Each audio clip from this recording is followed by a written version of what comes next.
Okay, we haven't proved it, but we're going to start with the assumption that for a pendulum, V prime equals some constant times x. Again, x being the position with respect to the equilibrium point, V being the velocity.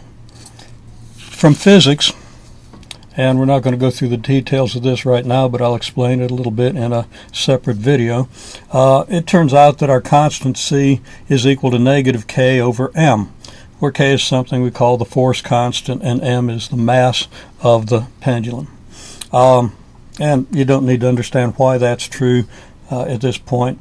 Just understand that if we let C equal negative k over m, our equation becomes V prime equals negative k over m times x. Now that's fairly straightforward.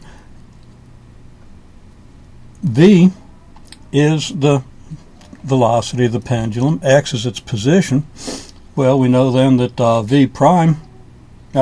V of t equals x prime of t. So our equation becomes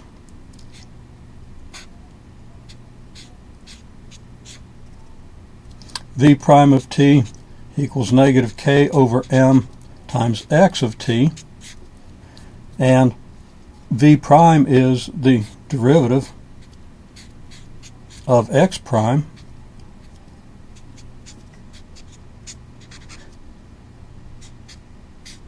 so we get this equation, and the derivative of x prime is just x double prime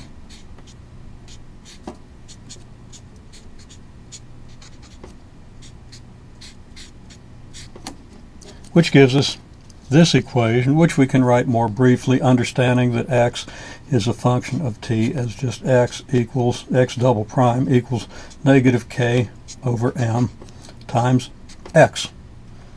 And to solve this equation, we have to find a function x of t whose second derivative is equal to negative k over m times the function itself.